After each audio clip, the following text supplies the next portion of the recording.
ਆਮ ਸ਼੍ਰੀ ਵਾਹਿਗੁਰੂ ਸਾਹਿਬ ਜੀ। ਗੁਰ ਬਿਨ ਘੋਰ ਅੰਧਾਰ, ਗੁਰੂ ਬਿਨ ਸਮਝ ਨ ਆਵੈ। ਗੁਰ ਬਿਨ ਸੁਰਤ ਨ ਸਿੱਧ, ਗੁਰੂ ਬਿਨ ਮੁਕਤ ਨ ਪਾਵੈ। ਗੁਰ ਕਰਿ ਸੱਚ ਵਿਚਾਰ, ਗੁਰੂ ਕਰ ਰੇ ਮਨ ਮੇਰੇ। ਗੁਰ ਕਰਿ ਸ਼ਬਦ ਸਪੁੰਨ, ਅਗਨ ਕੱਟਹਿ ਸਭ ਤੇਰੇ। ਗੁਰ ਨੈਣ ਬੈਣ ਗੁਰ ਗੁਰ ਕਰਹੁ, ਗੁਰੂ ਸਤ ਕਬ ਨਲ ਕਹੈ। ਜਿਨ ਗੁਰੂ ਨ ਦੇਖਿਓ ਨਹੁ ਕੀਓ, ਤੇ ਅਕਿਆਥ ਸੰਸਾਰ ਮੈਂ। ਬਾਣੀ ਗੁਰੂ ਗੁਰੂ ਹੈ ਬਾਣੀ, ਵਿੱਚ ਬਾਣੀ ਅੰਮ੍ਰਿਤ ਸਾਰੇ। ਗੁਰ ਬਾਣੀ ਕਹੈ ਸੇਵਕ ਜਨ ਮਾਨੈ, ਪਰਤਖ ਗੁਰੂ ਨਿਸਤਾਰੇ। ਸੋ ਕਹੋ ਟਲ ਗੁਰ ਸੇਵੀਐ, ਅਹਨਿਸ ਸਹਿਜ ਸੁਭਾਏ। ਦਰਸ਼ਨ ਪਰਸੈ ਗੁਰੂ ਕੈ, ਜਨਮ ਮਰਨ ਦੁਖ ਜਾਏ। ਹੋਵੈ ਸਿਫਤ ਖਸਮ ਦੀ, ਨੂਰ ਅਰਸੋ ਕੁਰਸੋ ਝਟੀਐ। ਤੁਧ ਡਿਠੇ ਸੱਚੇ ਪਾਤਸ਼ਾਹ, ਮਲ ਜਨਮ ਜਨਮ ਦੀ ਕੱਟੀਐ। ਸੱਜਣ ਸੱਚਾ ਪਾਤਸ਼ਾਹ, ਸਿਰ ਸਾਹਾਂਦੈ ਸਾਹੋ। ਜਿਸ ਪਾਸ ਬੈਠਿਆ ਸੋਹੀਐ, ਸਭਨਾ ਦਾ ਵੇਸਾਹੋ। ਸਤਨਾਮ ਵਾਹਿਗੁਰੂ ਸਾਹਿਬ ਜੀ। ਨਾਵੈ ਨੋ ਲੋਚੈ ਜੇਤੀ ਸਭ ਆਈ, ਨਾਉ ਤਿਨਾ ਮਿਲੈ ਧੁਰ ਪੁਰਬ ਕਮਾਈ। ਨਾਵੈ ਨੋ ਲੋਚੈ ਜੇਤੀ ਸਭ ਆਈ, ਨਾਉ ਤਿਨਾ ਮਿਲੈ ਧੁਰ ਪੁਰਬ ਕਮਾਈ। ਜਿਨੀ ਨਾਉ ਪਾਇਆ ਸੇ ਵਡ ਭਾਗੀ, ਗੁਰ ਕਾ ਸ਼ਬਦ ਮਿਲਾਏਂਦਾ। ਕਾਇਆ ਕੋਟ ਅਤ ਅਪਾਰਾ, ਤਿਸ ਵਿੱਚ ਬਹਿ ਪ੍ਰਭ ਕਰੇ ਵਿਚਾਰਾ।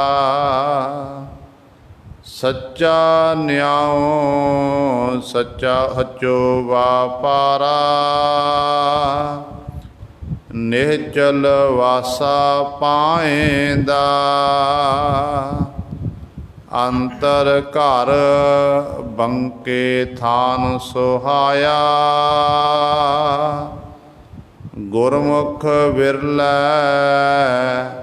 ਕਿਨੈ ਥਾਨ ਪਾਇਆ। ਇਤ ਸਾਥ ਨਿਭੈ ਸਾਲਾਹੇ ਸੱਚੇ, ਹਰ ਸੱਚਾ ਮਨ ਸੁਹਾਇਆ ਬਸਾਏਂਦਾ। ਇਤ ਸਾਥ ਨਿਭੈ ਸਾਲਾਹੇ ਸੱਚੇ, हर सच्चा मन बसाएंदा। मेरा करतै एक बनत बनाई, इस देही विच सब बथ पाई। नानक नाम बन जह रंग राते, गुरमुख को नाम पाएंदा। मेरा करतै एक बनत बनाई, इस देही विच सब बथ पाई। नानक नाम बन जह रंग राते, गुरमुख को नाम पाएंदा। वाहिगुरु जी का खालसा, वाहिगुरु जी की फतेह। परम सन्मानयोग जुगो जुग अटल, चवर छतर तख दे मालक, बाणी के बोहित जाहरा जहूर हाजरा हजूर। सर्व कला समरथ धन धन साहिब श्री गुरु ग्रंथ साहिब। सच्चे सतगुरु जी दी पावन पवित्र निੱਘੀ गोद अंदर जुड़ बैठे गुरु रूप गुरु सवारे सत संगी जनो। आप जी बड़ भागे हो जो दशमेश पिता गुरु कलगीधर सतगुरु अमृत के दाते सर्वांश दानी सहबे कमाल धन धन साहिब श्री गुरु गोबिंद सिंह महाराज जी की चरण छो धरती।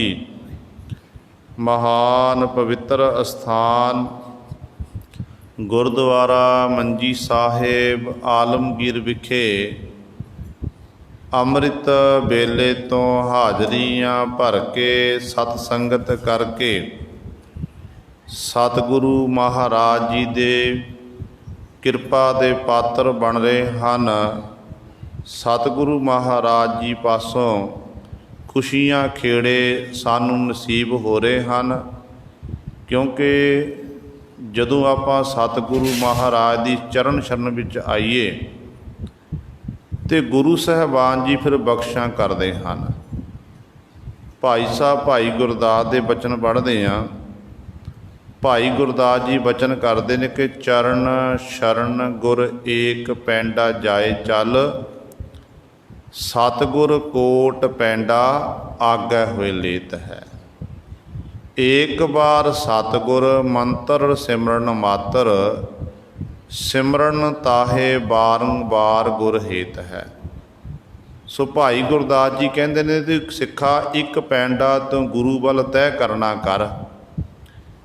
ਗੁਰੂ ਵੱਲ ਇੱਕ ਪੈਂਡਾ ਤੈਅ ਕਰਕੇ ਜਾਵੇਗਾ ਤੇ ਗੁਰੂ ਪਾਤਸ਼ਾਹ ਜੀ ਨੇ ਤੈਨੂੰ ਕੋਟ ਪੈਂਡਾ ਕਰੋੜਾਂ ਪੈਂਡੇ ਅੱਗੇ ਹੋ ਕੇ ਸਤਿਗੁਰੂ ਲਿਜਾਣਗੇ। ਭਾਵ ਜਿਹੜਾ ਗੁਰੂ ਦੀ ਚਰਨ ਸ਼ਰਨ ਵਿੱਚ ਆਉਂਦਾ, ਅੰਮ੍ਰਿਤ ਵੇਲੇ ਦੀ ਸੰਭਾਲ ਕਰਦਾ ਹੈ, ਨਾਮ ਬਾਣੀ ਦਾ ਅਭਿਆਸ ਕਰਦਾ, ਉਹਦੇ ਉੱਤੇ ਫਿਰ ਗੁਰੂ ਦੀ ਕਿਰਪਾ ਹੁੰਦੀ ਹੈ। ਗੁਰੂ ਸਾਹਿਬਾਨ ਉਹਦਾ ਉਸ ਜੀਵ ਦਾ ਜਿਹੜਾ ਜੀਵਨ ਹੈ ਉਹ ਸਫਲ ਕਰ ਦਿੰਦੇ ਨੇ, ਉਹਦਾ ਸੰਸਾਰ ਵਿੱਚ ਆਇਆ ਸਫਲਾ ਹੋ ਜਾਂਦਾ ਹੈ। ਸੋ ਵਡਭਾਗੇ ਹੋ ਅੰਮ੍ਰਿਤ ਵੇਲੇ ਤੋਂ ਸਾਹਿਬਾਨ ਦੇ ਪਾਵਨ ਦਰਬਾਰ ਦੇ ਵਿੱਚ ਹਾਜ਼ਰੀਆਂ ਭਰ ਕੇ ਸਤ ਸੰਗਤ ਕਰਕੇ ਆਪਣੇ ਜੀਵਨ ਨੂੰ ਸਫਲਾ ਕਰ ਰਹੇ ਹੋ। ਸਤਿਗੁਰਾਂ ਦੇ ਪਾਵਨ ਸਥਾਨ ਵਿਖੇ ਅੰਮ੍ਰਿਤ ਵੇਲੇ ਤੋਂ ਸਜੇ ਦੀਵਾਨਾਂ ਵਿੱਚ ਆਪ ਜੀ ਨੇ ਹੁਣੇ ਹੀ ਸਤਿਕਾਰਯੋਗ ਗੁਰੂ ਘਰ ਦੇ ਕੀਰਤਨੀਆਂ ਪਾਸੋਂ ਸ਼੍ਰੀ ਆਸਾ ਜੀ ਕੀ ਵਾਰ ਦੇ ਕੀਰਤਨ ਸਰਵਣ ਕੀਤੇ ਹਨ।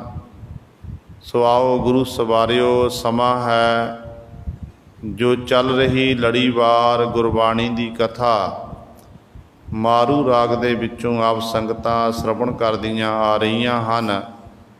ਤੀਸਰੇ ਪਾਤਸ਼ਾਹ ਧੰਨ ਧੰਨ ਸਾਹਿਬ ਸ੍ਰੀ ਗੁਰੂ ਅਮਰਦਾਸ ਪਾਤਸ਼ਾਹ ਮਹਾਰਾਜ, ਉਹਨਾਂ ਦੀ ਪਾਵਨ ਬਾਣੀ ਮਾਰੂ ਸੋਲ੍ਹੇ ਬਾਣੀ ਦੀ ਵਿਚਾਰ ਚੱਲ ਰਹੀ ਹੈ। ਪਰਸੋਂ ਵਾਲੀ ਵਿਚਾਰ ਦੇ ਵਿੱਚ ਆਪ ਜੀ ਨੇ 12 ਬੰਦਾਂ ਤੱਕ ਵਿਚਾਰ ਸ਼ਰਵਣ ਕੀਤੀ ਸੀ। ਅੱਜ ਸਤਿਗੁਰੂ ਮਹਾਰਾਜ ਜੀ ਬਖਸ਼ਿਸ਼ ਕਰ ਰਹੇ ਹਨ। 13ਵੇਂ ਬੰਦ ਦੁਆਰਾ ਸਾਨੂੰ ਪਾਵਨ ਉਪਦੇਸ਼ ਬਖਸ਼ਿਸ਼ ਕਰਦੇ ਹਨ। ਆਓ ਆਪਣੀਆਂ ਮਨ ਬਿਰਤੀਆਂ ਇਕਾਗਰ ਕਰੀਏ, ਧਿਆਨ ਗੁਰੂ ਚਰਨਾਂ ਨਾਲ ਜੋੜੀਏ ਅਤੇ ਗੁਰੂ ਮਹਾਰਾਜ ਜੀ ਦੇ ਪਾਵਨ ਉਪਦੇਸ਼ ਨੂੰ ਹਿਰਦਿਆਂ ਵਿੱਚ ਵਸਾ ਕੇ ਆਪਣਾ ਜੀਵਨ ਸਫਲਾ ਕਰੀਏ। ਕਰੋ ਸਾਰੇ ਆਪਣੀ ਰਸਨਾ ਪਵਿੱਤਰ ਤੇ ਉਚਾਰਨ ਕਰੋ ਜੀ ਸਤਨਾਮ ਸ਼੍ਰੀ ਵਾਹਿਗੁਰੂ ਸਾਹਿਬ ਜੀ। ਨਾਵੈ ਨੋ ਲੋਚੈ ਜੇਤੀ ਸਭ ਆਈ, ਨਾਉ ਤਿਨਾ ਮਿਲੈ ਧੁਰ ਪੁਰਬ ਕਮਾਈ। ਗੁਰੂ ਅਮਰਦਾਸ ਪਾਤਸ਼ਾਹ ਮਹਾਰਾਜ ਬਖਸ਼ਿਸ਼ ਕਰਦੇ ਹਨ ਕਿ ਜਿੰਨੀ ਵੀ ਲੁਕਾਈ ਹੈ, ਸਾਰੀ ਲੁਕਾਈ ਪਰਮਾਤਮਾ ਦੇ ਨਾਮ ਨੂੰ ਲੋਚਦੀ ਹੈ ਕਿ ਸਾਨੂੰ ਪਰਿਪੂਰਨ ਪਰਮਾਤਮਾ ਦਾ ਨਾਮ ਪ੍ਰਾਪਤ ਹੋ ਜਾਵੇ। ਪਰ ਨਾਲ ਹੀ ਸਤਿਗੁਰ ਨੇ ਅਗਲੀ ਪੰਕਤੀ 'ਚ ਫੈਸਲਾ ਕਰ ਦਿੱਤਾ, ਕਹਿੰਦੇ ਨੇ ਪਰ ਨਾਮ ਉਹਨਾਂ ਜੀਵਾਂ ਨੂੰ ਮਿਲਦਾ ਹੈ ਜਿਨ੍ਹਾਂ ਨੇ ਧੁਰੋਂ ਹੀ ਪੂਰਬ ਲਿਖੇ ਹੋਏ ਲੇਖਾਂ ਅਨੁਸਾਰ ਜਿਹੜੇ ਕਮਾਈ ਕਰਕੇ ਆਏ ਨੇ, ਜਿਨ੍ਹਾਂ ਉੱਤੇ ਮਾਲਕ ਦੀ ਪਹਿਲਾਂ ਤੋਂ ਹੀ ਬਖਸ਼ਿਸ਼ ਹੈ।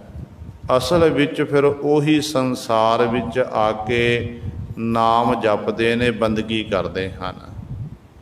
ਹੁਣ ਗੁਰੂ ਸਵਾਰਿਓ, ਸਤਿਗੁਰੂ ਮਹਾਰਾਜ ਜਦੋਂ ਆਪਾਂ ਬਾਣੀ ਪੜ੍ਹਦੇ ਹਾਂ, ਨਾਮ ਦੇ ਪਰਥਾਏ ਪਾਤਸ਼ਾਹ ਜੀ ਨੇ ਬਹੁਤ ਸਾਰੇ ਸ਼ਬਦ ਉਚਾਰਨ ਕੀਤੇ ਨੇ।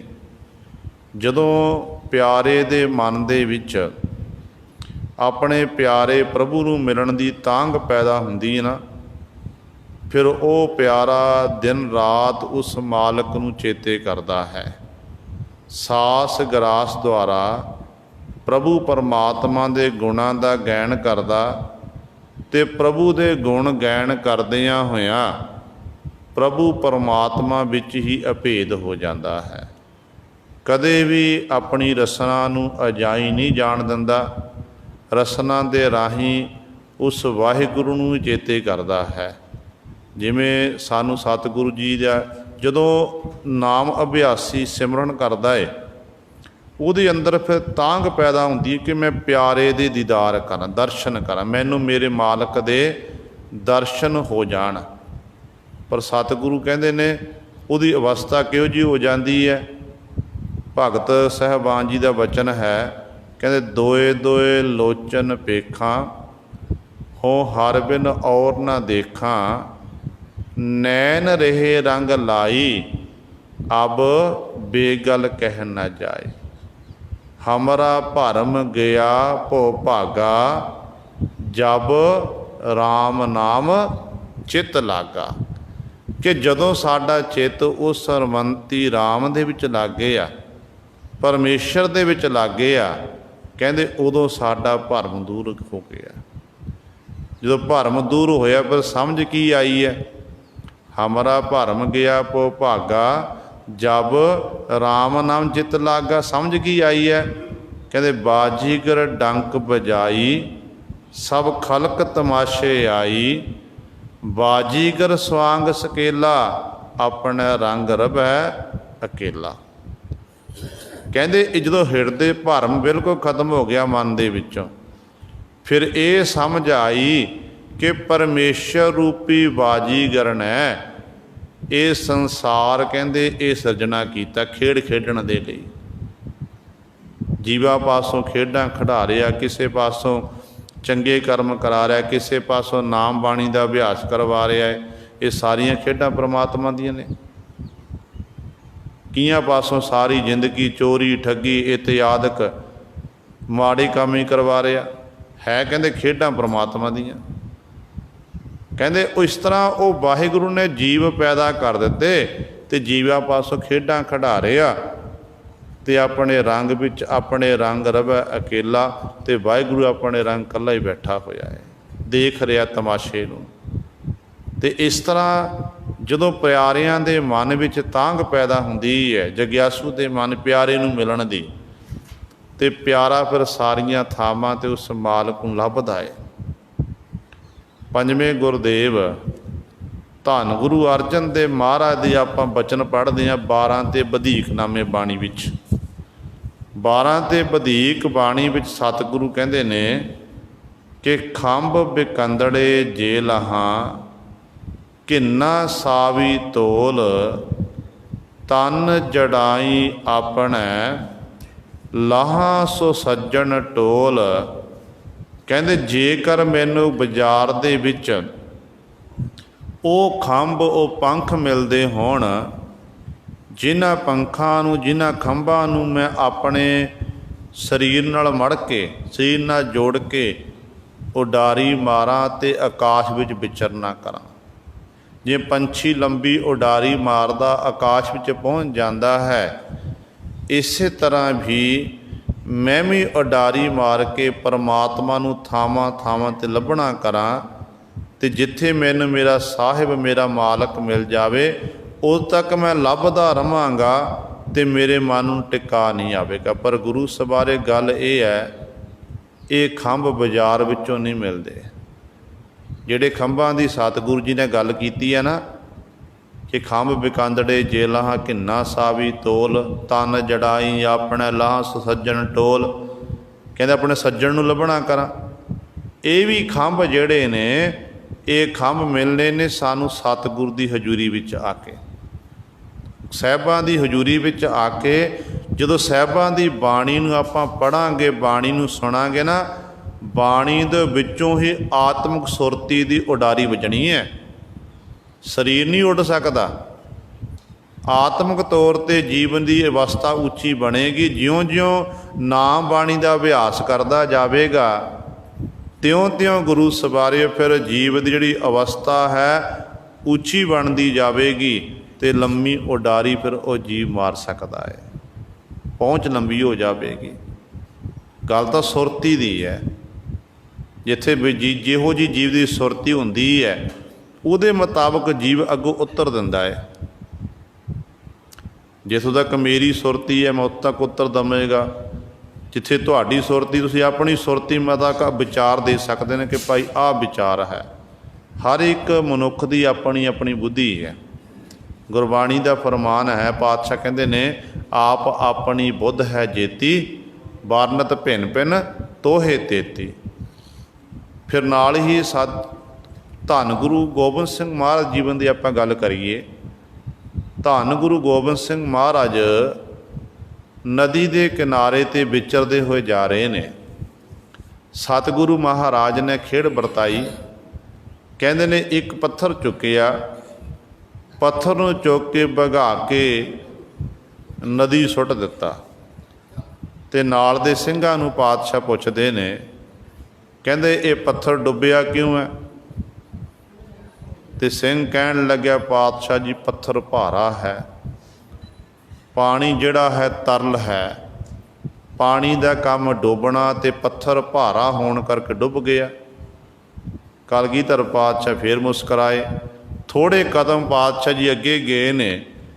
ਕਹਿੰਦੇ ਪਾਤਸ਼ਾਹ ਨੇ ਇੱਕ ਹੋਰ ਪੱਥਰ ਚੁੱਕਿਆ, ਅਤੇ ਪੱਥਰ ਚੁੱਕ ਕੇ ਸਤਿਗੁਰੂ ਨੇ ਫਿਰ ਵਗਾ ਕੇ ਸੁੱਟਿਆ, ਅਤੇ ਫਿਰ ਦੂਜੇ ਸਿੱਖ ਨੂੰ ਪੁੱਛਦੇ ਨੇ ਕਿ ਸਿੰਘਾ ਇਹ ਪੱਥਰ ਡੁੱਬਿਆ ਕਿਉਂ ਹੈ? ਅਤੇ ਉਹ ਸਿੰਘ ਨੇ ਵੀ ਇਹੀ ਉੱਤਰ ਦੇਣਾ ਕੀਤਾ। ਕਹਿਣ ਲੱਗੇ ਪਾਤਸ਼ਾਹ ਜੀ ਪੱਥਰ ਠੋਸ ਹੈ, ਸਖਤ ਹੈ, ਅਤੇ ਪਾਣੀ ਦਾ ਕੰਮ ਹੈ ਡੁੱਬਣਾ, ਅਤੇ ਪੱਥਰ ਜਿਹੜਾ ਹੈ ਭਾਰਾ ਹੋਣ ਕਰਕੇ ਡੁੱਬ ਗਿਆ। ਪਾਤਸ਼ਾਹ ਇਹੀ ਕਾਰਨ ਹੈ।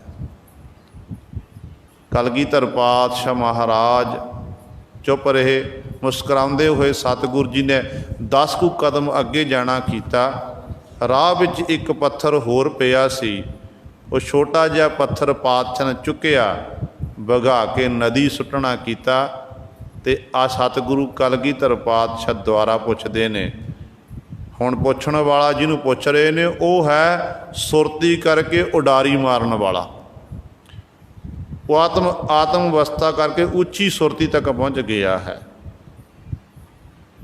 ਉਹ ਸੀ ਭਾਈ ਸਾਹਿਬ ਭਾਈ ਨੰਦ ਲਾਲ ਸਿੰਘ ਜੀ।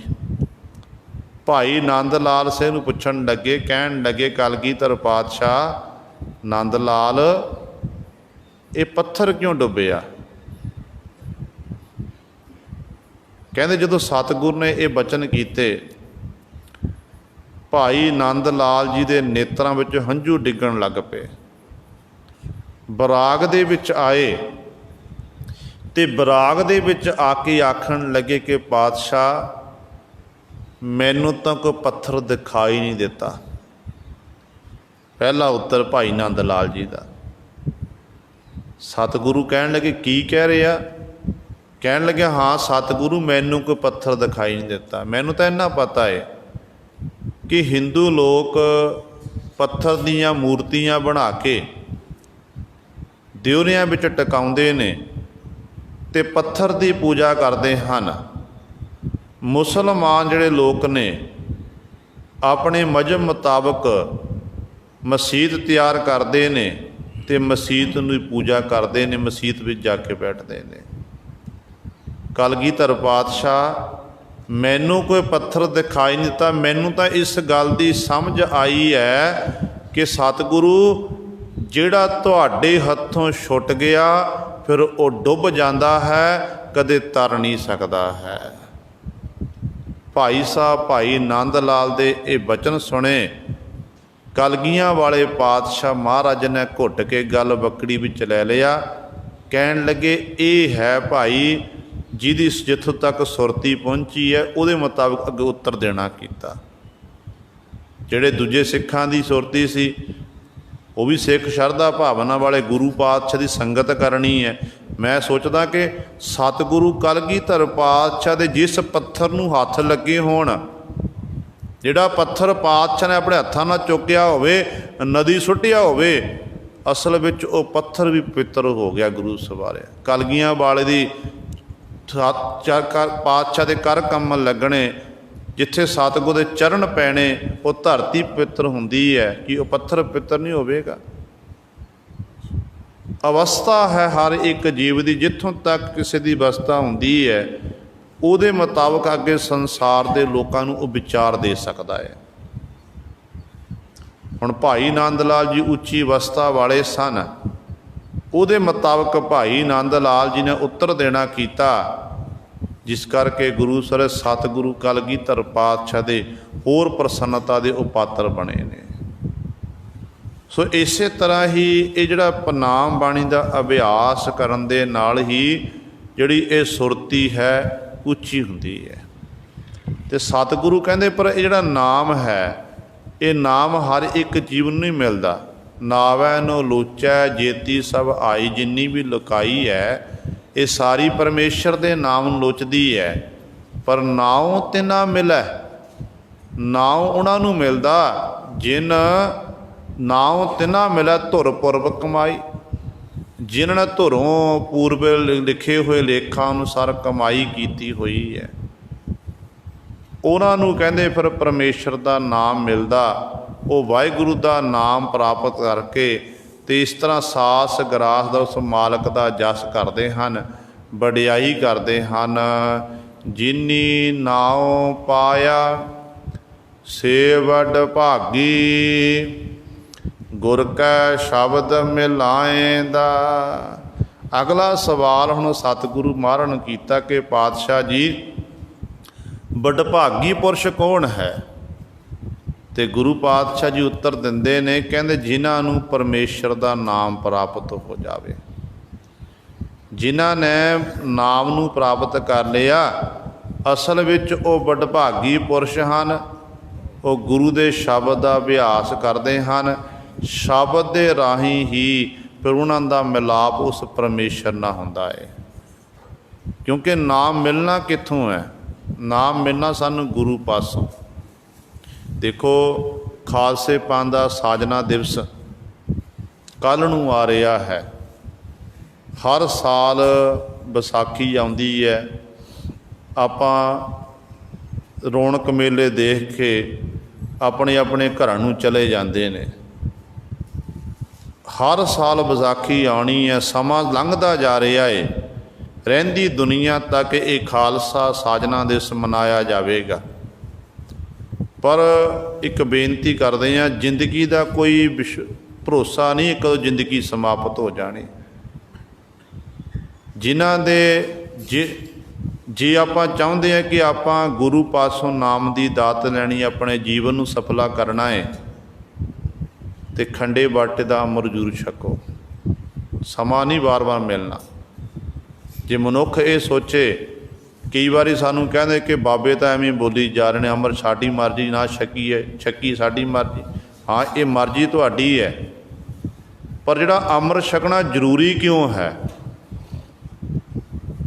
ਜਦੋਂ ਕਲਗੀਆਂ ਵਾਲੇ ਪਾਤਸ਼ਾਹ ਨੇ ਪੰਜਾਂ ਦੇ ਸਿਰ ਲਏ ਤੇ ਸਤਿਗੁਰੂ ਕਹਿਣ ਲੱਗੇ ਤੁਸੀਂ ਮੇਰੇ ਪੰਜ ਪਿਆਰੇ ਹੋ। ਪੰਜ ਪਿਆਰਿਆਂ ਨਾਲ ਨਵਾਜਣਾ ਕੀਤਾ ਨਾ। ਫਿਰ ਕਲਗੀਧਰ ਪਾਤਸ਼ਾਹ ਮਹਾਰਾਜ ਨੇ ਆਪ ਹੱਥ ਜੋੜੇ, ਹੱਥ ਜੋੜ ਕੇ ਸਤਿਗੁਰੂ ਜੀ ਨੇ ਆਖਿਆ, ਐ ਖਾਲਸਾ ਜੀ ਮੈਨੂੰ ਵੀ ਖੰਡੇ ਦੀ ਦਾਤ ਦੇਣਾ ਕਰੋ, ਖੰਡੇ ਬਾਟੇ ਦੀ ਪੋਲ ਦੇਣਾ ਕਰੋ। ਭਾਈ ਦਇਆ ਸਿੰਘ, ਧਰਮ ਸਿੰਘ, ਹਿੰਮਤ ਸਿੰਘ, ਮੋਹਕਮ ਸਿੰਘ, ਸਾਹਿਬ ਸਿੰਘ, ਪੰਜੇ ਸਿੰਘ ਹੈਰਾਨ ਹੋ ਗਏ ਕਿ ਕਲਗੀਧਰ ਪਾਤਸ਼ਾਹ ਅੰਮ੍ਰਿਤ ਪਹਿਲੀ ਵਾਰੀ ਹੋਇਆ ਕਿ ਵੱਡੇ ਵੱਡੇ ਸੰਸਾਰ 'ਚ ਅਵਤਾਰੀ ਪੁਰਸ਼ ਆਏ ਨੇ, ਪਰ ਅਵਤਾਰੀ ਪੁਰਸ਼ਾਂ ਨੇ ਕਦੇ ਵੀ ਆਪਣੇ ਚੇਲੇ ਪਾਲਕਿਆਂ ਨੂੰ ਇੰਨਾ ਮਾਣ ਸਨਮਾਨ ਨਹੀਂ ਦੇਣਾ ਕੀਤਾ। ਸਤਿਗੁਰੂ ਤੁਹਾਨੂੰ ਅੰਮ੍ਰਿਤ ਛਕਣ ਦੀ ਲੋੜ ਕੀ ਹੈ? ਤੁਹਾਨੂੰ ਅੰਮ੍ਰਿਤ ਛਕਣ ਦੀ ਲੋੜ ਕੀ ਹੈ? ਤੁਸੀਂ ਤਾਂ ਵੈਸੇ ਅੰਮ੍ਰਿਤ ਦੀ ਵਰਖਾ ਕਰਦੇ ਹੋ। ਕਲਗੀਧਰ ਪਾਤਸ਼ਾਹ ਕਹਿਣ ਲੱਗੇ ਇਹ ਮਰਜ਼ਾਦਾ ਕਾਇਮ ਕੀਤੀ ਹੈ। ਅੱਜ ਜੇ ਅਸੀਂ ਅੰਮ੍ਰਿਤ ਛਕਾਂਗੇ ਤੇ ਕੱਲ੍ਹ ਨੂੰ ਸਾਡੇ ਵੱਲ ਦੇਖ ਕੇ ਸਾਡੇ ਸਿੰਘ ਵੀ ਛਕਣਗੇ, ਸਿੱਖ ਛਕਣਗੇ।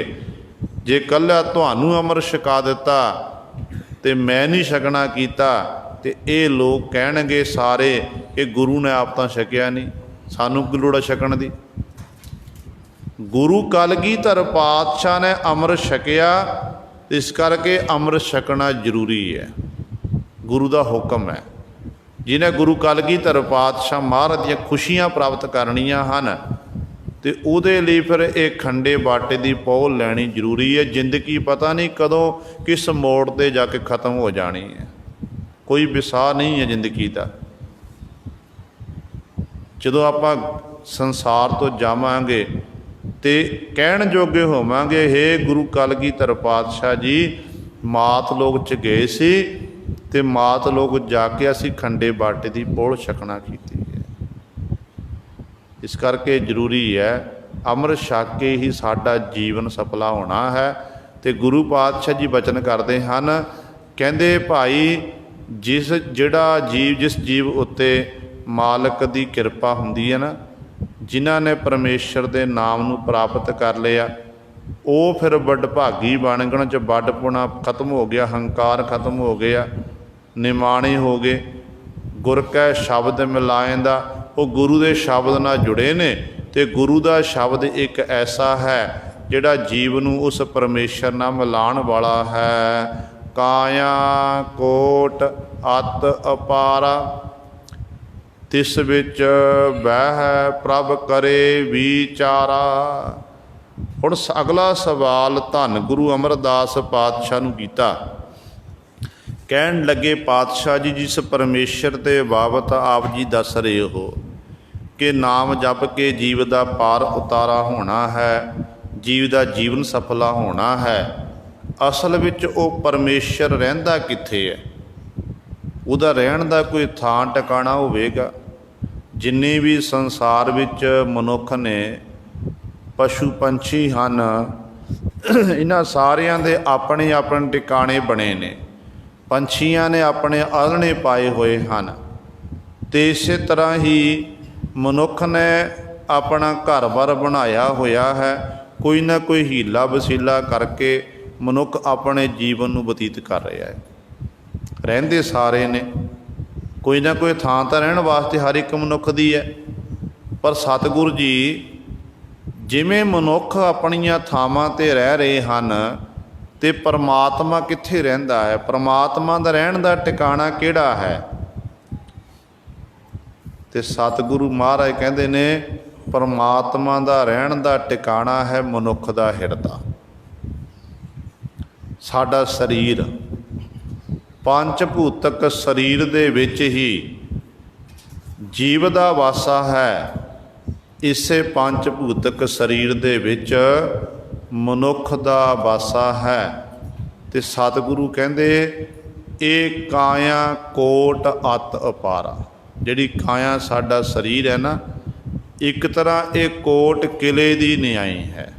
ਬਹੁਤ ਵੱਡਾ ਕਿਲਾ ਸਿਰਜੀ ਹੈ। ਜਿਵੇਂ ਰਾਜੇ ਮਹਾਰਾਜੇ ਵੱਡੇ ਵੱਡੇ ਕਿਲੇ ਸਿਰਜਦੇ ਨੇ ਤਾਂ ਕਿ ਦੁਸ਼ਮਣ ਜਿਹੜਾ ਹੈ ਸਾਡੇ ਉੱਤੇ ਆਕੀ ਹੋ ਕੇ ਆਕੀ ਨਾ ਹੋ ਜਾਵੇ, ਦੁਸ਼ਮਣ ਚੜ੍ਹ ਕੇ ਨਾ ਆ ਜਾਵੇ। ਆਪਣੀ ਹਿਫਾਜ਼ਤ ਦੇ ਲਈ, ਰੱਖਿਆ ਦੇ ਲਈ ਕਿਲੇ ਬਣਾਏ ਹੁੰਦੇ ਹਨ।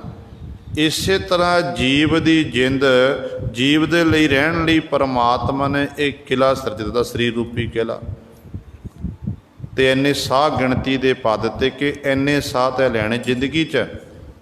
ਤੂੰ ਆਪਣੀ ਖੇਡ ਖੇਡ ਕੇ ਫਿਰ ਵਾਪਸ ਤੈਂ ਇਸ ਲੋਕ ਤੋਂ ਜਾਣਾ ਏ। ਅਤੇ ਜਿੱਥੇ ਇਹ ਜੀਵ ਬੈਠਾ ਹੋਇਆ ਉਸੇ ਹੀ ਸਰੀਰ ਕਿਲੇ ਦੇ ਵਿੱਚ, ਤਿਸ ਵਿੱਚ ਬਹਿ ਪ੍ਰਭ ਕਰੇ ਵਿਚਾਰਾ। ਪ੍ਰਭੂ ਪਰਮਾਤਮਾ ਵੀ ਬੈਠਾ ਹੋਇਆ ਏ। ਉਹ ਪਰਮਾਤਮਾ ਸਰੀਰ ਰੂਪੀ ਕਿਲੇ ਵਿੱਚ ਬੈਠ ਕੇ ਕਰਦਾ ਕੀ ਹੈ? ਅਤੇ ਪਾਤਸ਼ਾਹ ਕਹਿੰਦੇ ਨੇ ਉਹ ਚੰਗੇ ਅਤੇ ਮਾੜੇ ਗੁਣਾਂ ਦੀ ਵਿਚਾਰ ਕਰਦਾ ਏ। ਜੋ ਆਪਾਂ ਕਰ ਰਹੇ ਹਾਂ, ਕਰਮ ਜਿਹੜੇ ਕਰ ਰਹੇ ਹਾਂ, ਜੋ ਆਪਾਂ ਜਿੰਨੇ ਵੀ ਕਰਮ ਆਪਾਂ ਸਵੇਰ ਤੋਂ ਲੈ ਕੇ ਸ਼ਾਮ ਤੱਕ ਕਰਦੇ ਹਾਂ, ਰਾਤ ਵੇਲੇ ਕਰਦੇ ਹਾਂ, ਉਹਨਾਂ ਸਾਰੇ ਕਰਮਾਂ ਦਾ ਉਹ ਪਰਮਾਤਮਾ ਲੇਖਾ ਜੋਖਾ ਲਿਖ ਰਿਹਾ, ਨੋਟ ਕਰ ਰਿਹਾ। ਫਿਰ ਵਿਚਾਰ ਕਰਦਾ ਪਰਮਾਤਮਾ ਮਨ ਦੇ ਵਿੱਚ, ਦੇਖਦਾ ਹੈ ਜੀਵ ਦੇ ਵੱਲ, ਅਤੇ ਜਿਹੋ ਜਿਹੇ ਜੀਵ ਦੀ ਭਾਵਨਾ ਹੁੰਦੀ ਹੈ ਉਹਦੇ ਮੁਤਾਬਕ ਫਿਰ ਪਰਿਪੂਰਨ ਪਰਮਾਤਮਾ ਜੀਵ ਨੂੰ ਫਲ ਦੇਈ ਜਾ ਰਿਹਾ ਹੈ। ਇਸ ਤਰ੍ਹਾਂ ਉਸ ਮਾਲਕ ਦੀ ਇਹ ਖੇਡ ਵਰਤਾਈ ਹੋਈ ਹੈ। ਸੱਚਾ ਨਿਆਉ ਸੱਚੋ ਵਾਪਾਰਾ, ਨਿਹਚਲ ਵਾਸਾ ਪਾਏਂਦਾ। ਹੁਣ ਸਤਿਗੁਰੂ ਜੀ ਕਹਿੰਦੇ ਉਹ ਬਹਿ ਕੇ ਵਿਚਾਰ ਕਰਦਾ, ਅੰਤःਕਰਨ ਵਿੱਚ ਬੈਠ ਕੇ ਚੰਗੇ ਅਤੇ ਮਾੜੇ ਦੀ ਵਿਚਾਰ ਕਰ ਰਿਹਾ ਹੈ। ਕੀ ਸਤਿਗੁਰੂ ਜੀ ਉਸ ਮਾਲਕ ਦੇ ਘਰ ਵਿੱਚ ਸਦੀਵੀ ਕਾਲ ਨਹੀਂ ਨਿਆਬ ਹੁੰਦਾ ਹੈ? ਆਮ ਤੌਰ 'ਤੇ ਸਰਕਾਰੀ ਜਿਹੜੀਆਂ ਅਦਾਲਤਾਂ ਨੇ, ਸੰਸਾਰੀ ਅਦਾਲਤਾਂ, ਉਹਨਾਂ ਦੇ ਵਿੱਚ ਕਈ ਵਾਰੀ ਝੂਠ ਦੀ ਜਿੱਤ ਹੋ ਜਾਂਦੀ, ਸੱਚ ਹਾਰ ਜਾਂਦਾ ਹੈ ਅਤੇ ਗਾਹਕ ਖਰੀਦੇ ਜਾਂਦੇ ਨੇ। ਦੋਸ਼ੀ ਜਿਹੜਾ ਹੈ ਨਿਰਦੋਸ਼ ਸਾਬਤ ਹੋ ਜਾਂਦਾ ਹੈ, ਜਿਹੜਾ ਨਿਰਦੋਸ਼ ਹੈ ਉਹਨੂੰ ਦੋਸ਼ੀ ਬਣਾ ਦਿੱਤਾ ਜਾਂਦਾ ਹੈ। ਇਹ ਤਾਂ ਸੰਸਾਰੀ ਅਦਾਲਤਾਂ ਵਿੱਚ ਹੁੰਦਾ ਹੈ। ਕਿ ਸਤਿਗੁਰੂ ਜੀ ਕਿਰਪਾ ਕਰਕੇ ਦੱਸੋ ਕਿ ਮਾਲਕ ਦੀ ਦਰਗਾਹ ਦੇ ਵਿੱਚ ਵੀ ਇਸ ਤਰ੍ਹਾਂ ਹੋ ਸਕਦਾ ਹੈ? ਅਤੇ ਗੁਰੂ ਪਾਤਸ਼ਾਹ ਕਹਿੰਦੇ ਨਹੀਂ ਭਾਈ, ਉਹ ਸੱਚੀ ਅਦਾਲਤ ਹੈ, ਉਹ ਸੱਚੀ ਸੁਪਰੀਮ ਕੋਰਟ ਹੈ। ਅਤੇ ਸੱਚੀ ਸੁਪਰੀਮ ਕੋਰਟ ਦੇ ਵਿੱਚ ਕੇਵਲ ਅਤੇ ਕੇਵਲ ਸੱਚ ਦਾ ਹੀ ਨਿਆਂ ਹੁੰਦਾ ਹੈ। ਉੱਥੇ ਕੋਈ ਗਾਹਕ ਨਹੀਂ ਖਰੀਦਿਆ ਜਾਣਾ। ਇਹ ਨਹੀਂ ਕਿ ਉੱਥੇ ਵੱਢੀ ਲੈ ਕੇ ਇੱਕ ਜਿਹੜਾ ਫੈਸਲਾ ਦੂਜੇ ਦੇ ਹੱਕ 'ਚ ਕਰ ਦੇਣ, ਨਹੀਂ। ਪਰ ਪਰਮਾਤਮਾ ਦੀ ਦਰਗਾਹ ਵਿਖੇ ਜੋ ਮੈਂ ਕੀਤਾ ਏ ਉਹਦਾ ਫਲ ਮੈਨੂੰ ਮਿਲੇਗਾ, ਜਿਹੜਾ ਤੁਸੀਂ ਕੀਤਾ ਤੁਹਾਨੂੰ ਮਿਲੇਗਾ। ਜਿਹੜਾ ਦੋਸ਼ੀ ਹੈ ਉਹ ਦੋਸ਼ੀ ਰਹੇਗਾ, ਜਿਹੜਾ ਨਿਰਦੋਸ਼ ਹੈ ਨਿਰਦੋਸ਼ ਰਹੇਗਾ। ਉੱਥੇ ਸੱਚ ਦਾ ਨਿਆਂ ਹੁੰਦਾ ਹੈ। ਤੇਰਾ ਘਰ ਸਦਾ ਸਦਾ ਨਿਆਂ, ਸੱਚ ਦਾ ਨਿਆਂ ਹੋਵੇਗਾ। ਅਤੇ ਸੱਚੋ ਵਪਾਰਾ, ਕਹਿੰਦੇ ਸੱਚ ਦਾ ਹੀ ਵਪਾਰ ਹੁੰਦਾ ਹੈ। ਸੱਚ ਦਾ ਹੀ ਵਪਾਰ ਕਰਨ ਲਈ ਸਾਨੂੰ ਮਾਲਕ ਨੇ ਸੰਸਾਰ 'ਚ ਭੇਜਿਆ ਏ। ਤੇ ਵਾਹਿਗੁਰੂ ਨੇ ਆਖਣਾ ਕੀਤਾ ਕਿ ਭਾਈ ਇਹ ਤੈ ਵਪਾਰ ਕਰਨਾ, ਜਿੱਥੇ ਤੂੰ ਆਪਣੇ ਪਰਿਵਾਰ ਦੇ ਪਾਲਣਾ ਪੋਸ਼ਣਾ ਦੇ ਲਈ ਅਨੇਕਾਂ ਪ੍ਰਕਾਰ ਦੇ ਆਹਾਰ ਕਰਦਾ ਫਿਰਦਾ ਹੈ, ਉੱਥੇ ਜ਼ਿੰਦਗੀ ਦਾ ਇੱਕ ਆਹਾਰ ਇਹ ਵੀ ਕਰ ਕਿ ਜਿਹੜਾ ਤੇ ਜਿਸ ਆਹਾਰ ਨੂੰ ਕਰਨ ਦੇ ਨਾਲ ਤੇਰੀ ਉਸ ਮਾਲਕ ਨੂੰ ਨੇੜਤਾ ਹੋ ਜਾਵੇ। ਉਹ ਆਹਾਰ ਕਿਹੜਾ ਹੈ? ਪਰਮਾਤਮਾ ਦਾ ਨਾਮ ਜਪਣਾ, ਵਾਹਿਗੁਰੂ ਦੇ ਗੁਣਾਂ ਦਾ ਗਾਇਨ ਕਰਨਾ। ਜਦੋਂ ਇਸ ਤਰ੍ਹਾਂ ਮਨੁੱਖ ਉਸ ਮਾਲਕ ਨੂੰ ਚੇਤੇ ਕਰਨ ਲੱਗ ਪਿਆ, ਫਿਰ ਗੁਰੂ ਸਵਾਰੇ ਉਹਦਾ ਕੀਤਾ ਹੋਇਆ ਵਪਾਰ ਜਿਹੜਾ ਨਾ ਉਹ ਮਾਲਕ ਦੇ ਦਰ 'ਤੇ ਪ੍ਰਵਾਨ ਹੈ। ਸੱਚ ਦਾ ਵਪਾਰ ਹੀ ਪਰਮਾਤਮਾ ਆਪ ਕਰਦਾ, ਜੀਵਾ ਪਾਸੋਂ ਕਰਾਉਂਦਾ ਏ। ਜਿਹੜੇ ਸੱਚ ਦੇ ਵਪਾਰ ਨੂੰ ਕਰਦੇ ਹਨ, ਨਿਹਚਲ ਵਾਸਾ ਪਾਏਂਦਾ। ਨਿਹਚਲ ਕੀ ਹੈ? ਅਚਲ, ਅਚਲ ਸਰੂਪ ਪਰਮਾਤਮਾ ਦੇ ਵਿੱਚ ਉਹ ਵਾਸਾ ਪਾ ਲੈਂਦਾ ਹੈ, ਭਾਵ ਉਸ ਮਾਲਕ ਵਿੱਚ ਲੀਨ ਹੋ ਜਾਂਦਾ ਹੈ। ਉਹ ਪਿਆਰਾ ਫਿਰ ਜੰਮਣ ਮਰਨ ਤੋਂ ਰਹਿਤ ਹੋ ਜਾਂਦਾ ਹੈ। ਅੰਤਰ ਘਰ ਬੰਕੇ ਥਾਨ ਸੁਹਾਇਆ, ਗੁਰਮੁਖ ਵਿਰਲੇ ਕਿਨੈ ਥਾਨ ਪਾਇਆ। ਹੁਣ ਸਤਿਗੁਰੂ ਮਹਾਰਾਜ ਜੀ ਅਗਲੀ ਪੰਕਤੀ 'ਚ ਬਖਸ਼ਿਸ਼ ਕਰਦੇ ਨੇ, ਕਹਿੰਦੇ ਅੰਤਰ ਘਰ, ਜਿਹੜਾ ਅੰਤਕ ਰੂਪੀ ਘਰ ਹੈ, ਇਹ ਬੜਾ ਸੋਹਣਾ ਬਣਿਆ ਹੋਇਆ, ਸੋਭਨੀਕ ਹੈ ਤੇ ਬੜਾ ਸਜਾਵਟ ਉਹਦੇ ਅੰਦਰ ਕੀਤੀ ਹੋਈ। ਤੇ ਗੁਰਮੁਖ ਵਿਰਲਾ ਕਿਨੈ ਥਾਨ ਪਾਇਆ, ਪਰ ਕਿਸੇ ਗੁਰਮੁਖ ਵਿਰਲੇ ਨੂੰ ਹੀ ਉਹ ਥਾਨ ਜਿਹੜਾ ਹੈ ਅੰਤਕਰਨ, ਜਿੱਥੇ ਪਰਮੇਸ਼ਰ ਦਾ ਵਾਸ, ਜਿੱਥੇ ਉਹ ਵਾਹਿਗੁਰੂ ਬੈਠਾ ਹੋਇਆ ਹੈ, ਕਹਿੰਦੇ ਉਹ ਥਾਨ ਨੂੰ ਕਿਸੇ ਗੁਰਮੁਖ ਵਿਰਲੇ ਨੇ ਪ੍ਰਾਪਤ ਕੀਤਾ। ਸਾਰੇ ਨਹੀਂ ਪ੍ਰਾਪਤ ਕਰ ਸਕਦੇ ਹਨ। ਬਹੁਤ ਤਾਦਾਦ ਦੇ ਵਿੱਚ ਤਾਂ ਆਪਾਂ ਕੁਰਲੀਆਂ ਕਰੀ ਜਾ ਰਹੇ ਹਾਂ, ਜਿਵੇਂ ਦਾਤਣ ਕੁਰਲਾ ਕਰਕੇ ਆਪਾਂ ਦੰਦਾਂ ਦੀ ਸਫਾਈ ਕਰਦੇ ਹਾਂ, ਮੁੱਖ ਦੀ ਸਫਾਈ ਕਰਦੇ ਹਾਂ। ਅਤੇ ਮਾਫ਼ ਕਰਨਾ, ਬਹੁਤ ਤਾਦਾਦ ਦੇ ਸਤਿਗੁਰ ਦੀ ਬਾਣੀ ਪੜ੍ਹਨ ਵੇਲੇ ਆਪਾਂ ਦਾਤਣ ਕੁਰਲੀ ਕਰੀ ਜਾ ਰਹੇ ਹਾਂ, ਬਾਣੀ ਨੂੰ ਅੰਦਰ ਲੈ ਕੇ ਨਹੀਂ ਜਾ ਰਹੇ ਹਾਂ। ਰਸ ਦਾ ਸਾਨੂੰ ਫਿਰ ਕਹਿੰਦੇ ਕਿ ਰਸ ਨਹੀਂ ਆਉਂਦਾ। ਰਸ ਉਦੋਂ ਆਵੇਗਾ ਜਦੋਂ ਅਸੀਂ ਬਾਣੀ ਨੂੰ ਅੰਦਰ ਲੈ ਕੇ ਜਾਵਾਂਗੇ। ਅਤੇ ਬਾਣੀ ਅੰਦਰ ਲਿਜਾਣ ਦੇ ਲਈ ਸਾਨੂੰ ਕੰਨਾਂ ਰੂਪੀ ਡੂਨਿਆਂ ਦੇ ਨਾਲ ਇਸ ਬਾਣੀ ਦੀ ਧੁਨੀ ਨੂੰ ਪੀਣਾ ਪਵੇਗਾ। ਮੁੱਖੋਂ ਤਾਂ ਜਪਣਾ ਹੈ, ਇੱਕ ਓਂਕਾਰ ਸਤਿਨਾਮ ਕਰਤਾ ਪੁਰਖ, ਅਤੇ ਉੱਧਰੋਂ ਇਹ ਕੰਨਾਂ ਨਾਲ ਸੁਣਨਾ। ਜਿਹੜਾ ਕੰਨਾਂ ਨਾਲ ਸੁਣਨਾ ਨਾ, ਇਹ ਫਿਰ ਕੰਨਾਂ ਰੂਪੀ ਡੂਨਿਆਂ ਦੇ ਰਹੀ ਮਾਨੋ ਆਪਾਂ ਆਪਣੇ ਮਨ ਨੂੰ ਛਕਾ ਰਹੇ ਹਾਂ। ਜਦੋਂ ਇਸ ਤਰ੍ਹਾਂ ਛਕਦੇ ਜਾਵਾਂਗੇ, ਫਿਰ ਜਿਹੜੀ ਆ ਸਾਡੇ ਅੰਦਰ ਜਦੋਂ ਬਾਣੀ ਦਾ ਟਿਕਾ ਹੋਵੇਗਾ, ਅੰਤःਕਰਨ ਵਿੱਚ ਇਸ ਨਾਮ ਦਾ ਵਾਸਾ ਹੋਵੇਗਾ, ਫਿਰ ਉਹ ਥਾਨ ਨੂੰ ਅਸੀਂ ਪ੍ਰਾਪਤ ਕਰ ਲਾਂ ਜਿਸ ਥਾਨ ਨੂੰ ਲੱਭ ਰਹੇ ਹਾਂ। ਵੱਡੇ ਵੱਡੇ ਯੋਗੀ ਪੁਰਸ਼, ਸਿੱਧ ਪੁਰਸ਼ ਲੰਮੀਆਂ ਲੰਮੀਆਂ ਸਮਾਧੀਆਂ ਲਾਣਾ ਕੀਤੀਆਂ, ਪਰ ਉਸ ਥਾਂ ਨੂੰ ਪ੍ਰਾਪਤ ਨਹੀਂ ਕਰ ਸਕੇ। ਕਲਗੀਧਰ ਪਾਤਸ਼ਾਹ ਮਹਾਰਾਜ ਜਿਸ ਵਕਤ ਮਾਲਵੇ ਦੇ ਇਲਾਕੇ ਵਿੱਚ ਗਏ, ਮੁਕਤਸਰ ਦੀ ਧਰਤੀ ਦੇ ਕੋਲ, ਕਹਿੰਦੇ ਨੇ ਇੱਕ ਸਤਿਗੁਰੂ ਜੀ ਨੇ ਇੱਕ ਥਾਂ 'ਤੇ ਡੇਰਾ ਲਾਇਆ। ਸਾਹਮਣੇ ਇੱਕ ਛੱਪੜ ਹੈ, ਛੱਪੜ ਦੇ ਨਾਲ ਉਹਦੇ ਨਾਲ ਹੀ ਇੱਕ ਜੋਗੀ ਦਾ ਡੇਰਾ ਹੈ। ਜੋਗੀ ਦੀ ਉਮਰ ਬਹੁਤ ਨਬੇਰੀ। ਜਦੋਂ ਸਤਿਗੁਰੂ ਕਲਗੀਧਰ ਪਾਤਸ਼ਾਹ ਦੇ ਸਿੰਘ ਪਹੁੰਚੇ ਨੇ, ਅਤੇ ਸਿੰਘਾਂ ਨੇ ਉੱਥੇ ਜੰਗਲਾਂ ਜਾ ਕੇ ਮੰਗਣ ਲਾਏ ਨੇ। ਜੋਗੀ ਦੇ ਚੇਲੇ ਪਾਲ ਕੇ ਦੇਖਦੇ ਨੇ, ਅਤੇ ਜੋਗੀ ਨੂੰ ਆਖਣ ਲੱਗੇ, ਕਹਿਣ ਲੱਗੇ, ਜੋਗੀ ਪੁਰਸ਼ ਜੀ, ਸਾਹਮਣੇ ਇਸ ਛੱਪੜ ਦੇ ਕਿਨਾਰੇ 'ਤੇ ਟੋਭੇ ਦੇ ਪਾਰਲੇ ਪਾਸੇ ਗੁਰੂ ਗੋਬਿੰਦ ਸਿੰਘ ਮਹਾਰਾਜ ਆਏ ਨੇ। ਅਤੇ ਜੋਗੀ ਪੁਰਸ਼ ਕਹਿਣ ਲੱਗਿਆ ਕਿ ਗੁਰੂ ਗੋਬਿੰਦ ਸਿੰਘ ਦੀ ਉਮਰ ਕਿੰਨੀ ਕੁ ਹੈ? ਕਹਿਣ ਲੱਗੇ ਕਿ ਉਮਰ ਹੋਵੇਗੀ ਤਕਰੀਬਨ 35-36 ਸਾਲ ਦੀ। ਕਹਿਣ ਲੱਗਿਆ ਇੰਨੀ ਕੁ ਉਮਰ?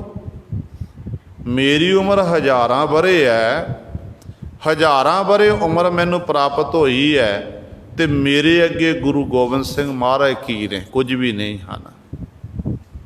ਹੰਕਾਰ ਸੀ, ਇੰਨਾ ਸਮਾਂ ਹੋ ਗਿਆ ਯੋਗ ਸਾਧਨਾ ਜੁੜਿਆਂ ਨੂੰ, ਪਰ ਹੰਕਾਰ ਹਾਲੇ ਤੱਕ ਨਹੀਂ ਗਿਆ। ਚੇਲੇ ਪਾਲ ਕੇ ਕਹਿਣ ਲੱਗੇ ਕਿ ਅਸੀਂ ਗੁਰੂ ਗੋਬਿੰਦ ਸਿੰਘ ਮਹਾਰਾਜ ਜਾ ਕੇ ਦਰਸ਼ਨ ਦਾਰੇ ਕਰ ਆਈਏ। ਤੇ ਜੋਗੀ ਪੁਰਸ਼ ਕਹਿਣ ਲੱਗੇ ਕਿਸੇ ਨੂੰ ਜਾਣ ਦੀ ਲੋੜ ਨਹੀਂ। ਸਿੱਧ ਪੁਰਸ਼ ਕਹਿਣ ਲੱਗੇ ਕਿਸੇ ਨੇ ਨਹੀਂ ਜਾਣਾ। ਤੇ ਸਿੱਧ ਪੁਰਸ਼ ਜੀ ਚੌਂਕੜਾ ਮਾਰ ਕੇ ਬੈਠ ਗਏ, ਬੰਦਗੀ ਵਿੱਚ ਬੈਠ ਗਏ। ਇੱਧਰੋਂ ਕਲਗੀਧਰ ਪਾਤਸ਼ਾਹ ਦਰਬਾਰ ਸਜਿਆ। ਦਰਬਾਰ ਵਿੱਚ ਇਲਾਹੀ ਬਾਣੀ ਦਾ ਕੀਰਤਨ ਹੋਣ ਲੱਗਿਆ, ਰਬਾਬ ਵੱਜ ਰਹੀ ਹੈ। ਤੇ ਜਦੋਂ ਆਵਾਜ਼ ਦੀ ਧੁਨੀ ਜੋਗੀ ਦੇ ਚੇਲਿਆਂ ਦੇ ਕੰਨਾਂ ਵਿੱਚ ਪਈ ਹੈ, ਇਹਨਾਂ ਤੋਂ ਰਿਹਾ ਨਹੀਂ ਗਿਆ, ਆਪਣੇ ਗੁਰੂ ਦੇ ਹੁਕਮ ਦੀ ਉਲੰਘਣਾ ਕੀਤੀ। ਕਹਿੰਦੇ ਕਲਗੀਧਰ ਪਾਤਸ਼ਾਹ ਮਹਾਰਾਜ ਦਰਸ਼ਨ ਦਾਰੇ ਕਰਨ ਲਈ ਸਤਿਗੁਰਾਂ ਦੇ ਕੋਲ ਪਹੁੰਚ ਗਏ। ਸਤਿਗੁਰੂ ਆਪਣੇ ਸਿੰਘਾਸਣ 'ਤੇ ਬੈਠੇ ਨੇ, ਦਰਸ਼ਨ ਦਾਰੇ ਕੀਤੇ, ਮੱਥਾ ਟੇਕਿਆ, ਰਿਹਾ ਨਹੀਂ ਗਿਆ। ਹਾਲਾਂਕਿ ਜੋਗੀ ਦੀ ਜਿਹੜੀ ਮੱਤ ਸੀ ਮਨ 'ਚ ਅੰਦਰ ਘਰ ਕੀਤੀ ਹੋਈ ਸੀ, ਪਰ ਸਤਿਗੁਰ ਦਾ ਇੰਨਾ ਸੋਹਣਾ ਦਰਬਾਰ ਦੇਖ ਕੇ, ਰੂਹਾਨੀ ਚਿਹਰੇ ਨੂੰ ਦੇਖ ਕੇ ਇਹਨਾਂ ਤੋਂ ਰਿਹਾ ਨਹੀਂ ਗਿਆ। ਇਹਨਾਂ ਜਾ ਕੇ ਗੁਰੂ ਕਲਗੀਧਰ ਪਾਤਸ਼ਾਹ ਸਜਦਾ ਕਰ ਦਿੱਤਾ। ਹੁਣ ਜੋਗੀ ਪਰ ਜਦੋਂ ਬੰਦਗੀ ਕਰਦਾ ਤੇ ਬੰਦਗੀ ਕਰਦਿਆਂ ਹੋਇਆਂ ਇਹ ਤੋਂ ਵੀ ਰਿਹਾ ਨਹੀਂ ਗਿਆ। ਇਹ ਵੀ ਉੱਠ ਕੇ ਕਹਿੰਦੇ ਗੁਰੂ ਕਲਗੀਆਂ ਵਾਲੇ ਪਾਤਸ਼ਾਹ ਦੇ ਕੋਲ ਗਿਆ। ਸਤਿਗੁਰੂ ਮਹਾਰਾਜ ਦੇ ਕੋਲ ਜਾ ਕੇ ਮੱਥਾ ਟੇਕਿਆ, ਕੋਲ ਖਲੋ ਗਿਆ। ਮੱਥਾ ਨਹੀਂ ਟੇਕਿਆ, ਕੋਲ ਖਲੋ ਗਿਆ। ਸਤਿਗੁਰੂ ਕਹਿਣ ਲੱਗੇ ਆਓ ਸਿੱਧ ਪੁਰਸ਼ੋ ਜੀ, ਜੀ ਆਇਆਂ ਨੂੰ। ਕਹਿਣ ਲੱਗੇ ਸਤਿਗੁਰੂ ਨੇ ਫਿਰ ਇਸ਼ਾਰੇ ਨਾਲ ਸਮਝਾਇਆ। ਕਹਿਣ ਲੱਗੇ ਕਿ ਇੰਨਾ ਪੁਰਾਣਾ ਗੋਦੜਾ ਸਾਂਭ ਕੇ ਰੱਖਿਆ ਹੋਇਆ, ਜਦੋਂ ਗੋਦੜਾ ਪੁਰਾਣਾ ਹੋ, ਗੋਦੜੀ ਪੁਰਾਣੀ ਹੋ ਜਾਵੇ ਨਾ, ਉਦੋਂ ਚੇਂਜ ਕਰਨੀ ਚਾਹੀਦੀ ਹੈ।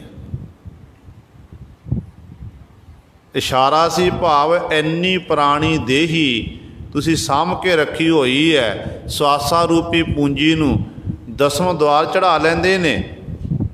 ਦਸਵਾਂ ਦੁਆਰ ਸਵਾਸ ਚੜ੍ਹਾ ਕੇ ਇਸ ਤਰ੍ਹਾਂ ਫਿਰ ਤੁਸੀਂ ਮਾਣ ਕਰਦੇ ਹੋ। ਸਤਿਗੁਰੂ ਕਹਿਣ ਲੱਗੇ ਕਰਤੇ ਦੀ ਕੁਦਰਤੀ ਉਲੰਘਣਾ ਹੈ। ਤੇ ਜੋਗੀ ਨੇ ਸੁਣਿਆ, ਕਹਿਣ ਲੱਗਿਆ ਮੇਰੀ ਉਮਰ ਕਿੰਨੀ ਹੈ। ਸਤਿਗੁਰੂ ਨੇ ਦੱਸ ਦਿੱਤਾ ਕਿ 1000 ਕੁਝ ਕੁ ਵਰੇ ਪਾਤਸ਼ਾਹ ਛੜਾ ਕੀਤੀ। ਸੁਣ ਕੇ ਹੈਰਾਨ ਹੋ ਗਿਆ ਕਿ ਇੰਨੀ ਸਤਿਗੁਰੂ ਜੀ ਤਕਰੀਬਨ 30-35 ਸਾਲ ਦੇ ਪਾਤਸ਼ਾਹ ਜੀ ਦੀ ਉਮਰ ਹੈ ਜਿਹੜੀ ਇਸ ਸਮੇਂ, ਤੇ ਇੰਨੀ ਸੋਝੀ। ਤੇ ਸਤਿਗੁਰੂ ਕਲਗੀਆਂ ਵਾਲੇ ਪਾਤਸ਼ਾਹ ਦੇ ਚਰਨਾਂ 'ਚ ਡਿੱਗ ਪਿਆ, ਮੱਥਾ ਟੇਕਿਆ। ਤੇ ਧੰਨ ਗੁਰੂ ਗੋਬਿੰਦ ਸਿੰਘ ਮਹਾਰਾਜ ਆਖਣ ਲੱਗੇ ਜੋਗੀ ਪੁਰਸ਼ ਜੀ, ਇਸ ਤਰ੍ਹਾਂ ਦੀ ਨਿਮਰਤਾ ਜਦੋਂ ਮਨ ਵਿੱਚ ਹੋਵੇਗੀ ਤੇ ਉਦੋਂ ਫਿਰ ਕਰਤੇ ਵਾਹਿਗੁਰੂ ਨਾਲ ਮਿਲਾਪ ਹੋ ਸਕੇਗਾ। ਜੇ ਮਨ ਵਿੱਚ ਨਿਮਰਤਾ ਨਹੀਂ ਹੈ, ਚਾਹੇ ਹਜ਼ਾਰਾਂ ਵਰੇ ਆਪਾਂ ਚੌਂਕੜਾ ਮਾਰ ਕੇ ਬੈਠੇ ਰਹੀਏ, ਤੇ ਮਨ ਦੇ ਵਿੱਚ ਹੰਕਾਰ ਵੱਧਦਾ ਜਾਵੇਗਾ। ਨਿਮਾਣੇ ਬਣ ਕੇ ਹੀ ਸਭ ਕੁਝ ਉਸ ਮਾਲਕ ਤੋਂ ਪ੍ਰਾਪਤ ਹੁੰਦਾ ਹੈ। ਹੁਣ ਦੇਖੋ ਗੁਰੂ ਸਵਾਰੇ ਗੁਰੂ ਦੀ ਕਿਰਪਾ ਦਾ ਪਾਤਰ ਬਣਿਆ ਜੋਗੀ। ਸਤਿਗੁਰੂ ਮਹਾਰਾਜ ਚਰਨਾਂ 'ਚ ਮੱਥਾ ਟੇਕਿਆ। ਮੱਥਾ ਟੇਕਣ ਉਪਰੰਤ ਫਿਰ ਉਹਦੇ ਮਨ ਨੂੰ ਸਕੂਨ ਮਿਲਿਆ, ਸ਼ਾਂਤੀ ਮਿਲੀ ਹੈ। ਜਿਹੜੀ ਸ਼ਾਂਤੀ ਦੀ ਭਾਲ ਲਈ ਇੰਨੇ ਚੌਂਕੜੇ ਮਾਰਨਾ ਕੀਤੇ, ਲੰਮੀਆਂ ਸਮਾਧੀਆਂ ਲਾਈਆਂ, ਧੂਣੇ ਧਕਾਏ, ਉਹ ਸਭ ਕੁਝ ਵਿਅਰਥ ਚਲੇ ਗਏ। ਪਰ ਜਦੋਂ ਕਲਗੀਆਂ ਵਾਲੇ ਪਾਤਸ਼ਾਹ ਦੀ ਮਿਹਰ ਹੋਈ, ਸਤਿਗੁਰ ਦੀ ਸ਼ਰਨ ਵਿੱਚ ਆਇਆ ਤੇ ਮਨ ਨੂੰ ਸ਼ਾਂਤੀ ਮਿਲੀ। ਤੇ ਉਹ ਥਾਂ ਫਿਰ ਜੋਗੀ ਨੇ ਸਤਿਗੁਰੂ ਮਹਾਰਾਜ ਤੋਂ ਪ੍ਰਾਪਤ ਕੀਤਾ। ਤੇ ਸਤਿਗੁਰੂ ਕਹਿੰਦੇ ਨੇ ਗੁਰਮੁਖ ਬਿਰਲਾ ਕਿਨੈ ਥਾਨ ਪਾਇਆ। ਕਿਸੇ ਗੁਰਮੁਖ ਨੇ, ਬਿਰਲੇ ਨੇ, ਜਿਹਦਾ ਮੋਹ ਗੁਰੂ ਵੱਲ ਹੈ, ਕਹਿੰਦੇ ਉਸ ਥਾਂ ਨੂੰ ਪ੍ਰਾਪਤ ਕੀਤਾ ਹੈ। ਇਤ ਸਾਥ ਨਿਭੈ ਸਲਾਹੇ ਸੱਚੇ, ਹਰ ਸੱਚਾ ਮਨ ਵਸਾਏਂਦਾ। ਇਤ ਸਾਥ ਨਿਭੈ, ਜਿਹਦੇ ਨਾਲ ਕਹਿੰਦੇ ਜਿਹੜੇ ਸਾਥ ਨਿਭਣ ਵਾਲੇ ਨੇ, ਉਹ ਕੀ ਹੈ? ਪਰਮੇਸ਼ਰ ਦਾ ਨਾਮ। ਸੱਚੇ ਪਰਮੇਸ਼ਰ ਨੂੰ ਸਲਾਹਣਾ ਕਰ, ਇਹੀ ਤੇਰੇ ਨਾਲ ਇਸ ਲੋਕ ਦੇ ਵਿੱਚ ਵੀ ਤੇ ਪਰਲੋਕ 'ਚ ਸਾਥ ਨਿਭਣ ਵਾਲਾ ਹੈ। ਤੇ ਇਸ ਕਰਕੇ ਉਹ ਸੱਚੇ ਦੀ ਸਿਫਤ ਸਲਾਹ ਕਰ, ਸੱਚੇ ਪਰਮੇਸ਼ਰ ਦੇ ਨਾਮ ਨੂੰ ਆਪਣੇ ਮਨ ਵਿੱਚ ਵਸਾਣਾ ਕਰ। ਮੇਰਾ ਕਰਤਾ ਇੱਕ ਬਣਤ ਬਣਾਈ, ਇਸ ਦੇਹੀ ਵਿੱਚ ਸਭ ਵਥ ਪਾਈ। ਗੁਰੂ ਪਾਤਸ਼ਾਹ ਜੀ ਬਖਸ਼ਿਸ਼ ਕਰਦੇ ਹਨ, ਕਹਿੰਦੇ ਮੇਰਾ ਕਰਤਾ, ਮੇਰੇ ਕਰਤੇ ਪ੍ਰਭੂ ਨੇ एक बनत बनाई एक बनावट बनाना कीती है, खेड़ बनाई है। खेड़ की बनाई है, इस देही विच सब बथ पाई। सारियां वस्तुआं जड़ियां ने इस पंच भूतक देही विच ही पा दित्तियां। ताइयों सतगुरु ने कहता ना, घर ही मह अमृत भरपूर है, मन मुखा साध ना पाया। जिहड़ा नाम अमृत है ना, असल विच जिथे प्रतख तौर ते गुरु कलगीधर पातशाह ने सानू खंडे बाटे की पौड़ देना कीती है, उत्थे नाल सतगुरु कहते एक अमृत तेरे हिरदे रूपी घर दे विच है। अमृत दा कुंट, अमृत दा कलश इस हिरदे विच रखिया होया है। पर कहते जिन्हां ने गुरु की किरपा दे पात्र बन के गुरु पासों नाम की दात लेना कीती ते गुरु दे दसे हुए मार्ग ते चलदा गया, उन्हां तां उस कलश नूं नाम अमृत नूं हिरदे विचों लभ लिया। पर बाकी जिहड़े ने जिन्हें गुरु की सिक्ख्या दे धारनी नहीं बने, वो बाहर टक्करां मारदे थक गए तो जिंदगी इस तरह समाप्त हो जाती है। इस करके कहते एक करते दी बनत बनाई हुई है, इसे ही देही विच सारे पदार्थ पा दिते। जिवें संसार च विचरदियां होइयां आपां देखदे हां बहुत सारे पदार्थ ने। पदार्थवादी सोच वाला होने करके मनुख सारी जिंदगी पदार्थ इकत्तर करता है, पदार्थ इकत्तर करने विच लग्या होया। पर सतगुरु कहते तेरे हिरदे विच पदार्थ ने, सारियां वस्तुआं ने। वो वस्तुआं किहड़ियां ने? एक तरह जिहड़ा तेरा हिरदा घर है, ये शहर की न्याई है। धन गुरु नानक देव महाराज के वचन ने कि दोए दीवे 14 हट नाले, जेते जी तेते बनजारे, खुले हट हुआ व्यापार, जो पहुँचा सो चलन हार। जिथे प्रतख तौर पर सतगुरु जी ने संसार घर की गल कर, जो संसार घर विच आया उन्हें चल जाना, संसार तो कूच कर जाना है। उत्थे सतगुरु ने शरीर की गल भी कर दी है। दो दीवे जिथे चंद्रमा ते सूरज की गल की है, उत्थे दो दीवे किहड़े ने? साडे नेत्र। साडे जिहड़े नेत्रां नाल असीं देखदे हां, ये सब परमात्मा ने दो लाइटां हर एक मनुख नूं देना कीतियां ने। ते 14 हट नाले, 14 हट नाले हट्टियां किहड़ियां? बाजार किहड़े ने? जिहड़े साडे 5 ज्ञान इंद्रे, 5 कर्म इंद्रे ने, मन बुद्ध चित हंकार, ये गुरु सवरे 14 गिणती हो गई। जिन्ने इस शरीर रूपी शहर घर विच आए ने, जिन्ने भी जीवां दा शरीर रूपी शहर घर च वासा होया है, कहते व्यापार कर रहे ने। जिहड़ा इत्थे पहुँचे वो चलन हार, हुण एक दिन संसार तो जाना ही है। शरीर रूपी शहर इत्थे रह जांदा ते जीव जिहड़ा है पंछी बन के उडारी मार के चलिया जाता है। इस करके सत इस देही विच सब बत पाई, इसे ही देही विच सारियां वस्तुआं उस मालक ने पा दित्तियां हन। नानक नाम बन जह रंग राते, गुरमुख को नाम पाएंदा। नानक गुरु जी उचारण करते हैं कि नाम बनज रंग रत। जिहड़े नाम का बनज करते व्यापार करते हैं, वो परमेश्वर के नाम रंग च राते तदाकार हो जाते हैं। तो गुरमुख को नाम पाएंदा कोई बिरला ही है जिहड़ा गुरु के सन्मुख है। कहते फिर वो गुरु की किरपा का पात्र बन के सतगुरु पासों नाम की दात प्राप्त करता है। नाम जप के फिर वो जीव अपने जीवन में सफला कर लैंदा है। ये गुरु सवारियो सतगुरु महाराज ने साडे उत्ते बख्शिश की है। दास तो बोलदे तो एक नहीं अनेका गलतियां हो गई होणगियां। संगत अते सतगुरु बख्शण जोग हन। भुल चुक दी खिमा करनी जी। आओ अखीरलियां